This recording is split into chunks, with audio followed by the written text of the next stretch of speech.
too close to overturn. They called it a two-point shot, so look at LeBron. The Lakers are struggling, and as it stands currently, they have 17 wins and 18 losses. What is their problem, and what do they need to do?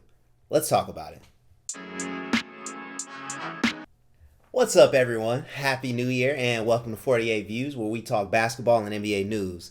In today's video, I want to toss up a few of the biggest concerns I have with the Lakers right now and some potential solutions. As I give my overview on the Lakers' circumstances currently, feel free to join me in the comment section below and share your thoughts on the Lakers and where they stand. Alright, so starting with the problems I see. Time, Denver the better team as they let the shot clock run out.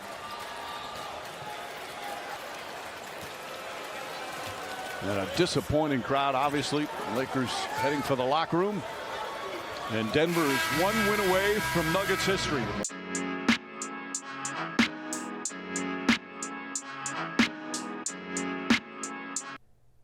The Lakers still cannot shoot consistently. They rank second to last in three-point attempts for a reason. They're still inefficient overall offensively, even with LeBron being LeBron and AD playing consistent.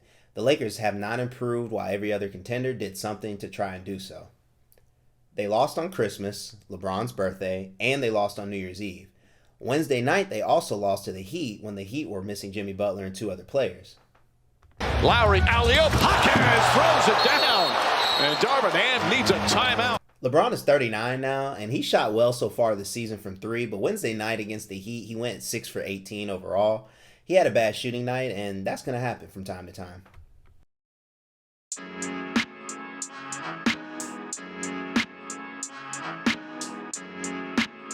Lack of youth and depth.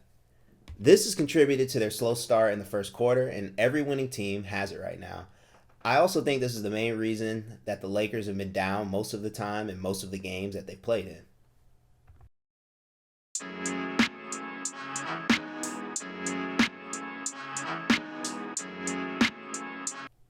Coaching. After losing to the Heat and some of their second-string players, tensions rose between the Lakers and their coach Darvin Ham, reportedly. Darvin Ham seems to have a hard time finding a lineup that he's confident in, and in turn, it seems that the players might be losing confidence in him.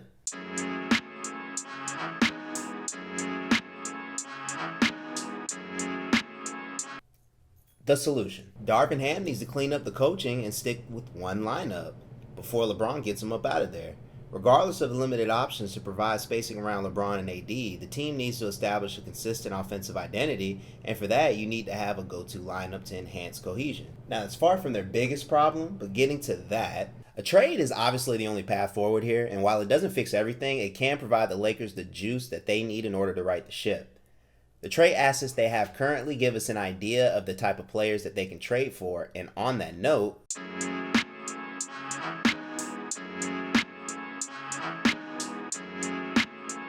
we know they don't want to give up Reeves, and who knows when Gabe Vincent will be able to play again. So that means the only other assets they have to work with are Roy, D'Angelo Russell, and a few first-round picks that they have left. They can't trade Roy until after January 15th since they just gave him a contract extension. But assuming those are the best pieces that they have to work with, let's take a look at who they possibly could trade for. DeJounte Murray comes to mind and would be a nice addition because, as it turns out, the Lakers have no depth at the guard position. But I think probably he's too expensive since his contract is already extended out until 2028.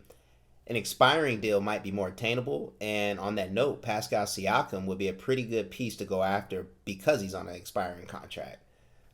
LeBron can move back to the 3, and the Lakers can get a little bit more depth at the forward position while adding defense and a pretty good scorer.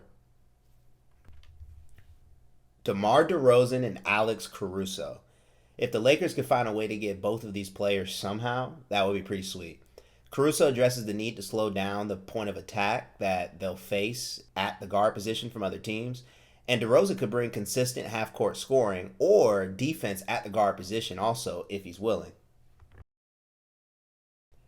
So to wrap this up, the Lakers need to make a trade, most importantly because LeBron is only getting older and AD is unreliable long-term health-wise, even though he's been present so far this year.